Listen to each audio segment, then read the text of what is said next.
More myths that you might actually believe about World War II.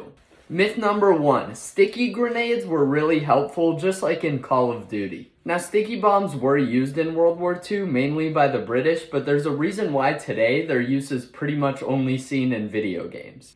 To put it frankly, sticky bombs suck. It's not like in video games where you could just pull it out of your pocket and throw it at something and have it stick. First of all, the sticky stuff on there wasn't strong enough that you could just throw it at something. So normally soldiers would have to run up and manually push it onto whatever they wanted to blow up. Second of all, before you could use it, you had to peel a case off of it to reveal the sticky part. Otherwise, it would just be sticking to everything all the time. And finally, I don't think anyone has ever thrown a grenade in real life and thought afterwards, oh man, I wish there was sticky glue all over that grenade so there was a chance it would have stuck to my hand when I tried to let go of it. You could see how that might cause problems. Myth number 2, World War II reenactors are often wearing their American flag patch backwards on their uniforms.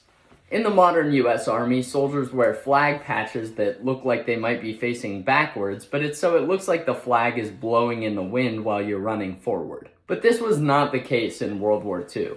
Not only did most soldiers not have American flag patches in World War II, they were pretty much only used by certain units in certain operations, but the idea of having the flag look like it's blowing in the wind while you're running did not exist in World War II.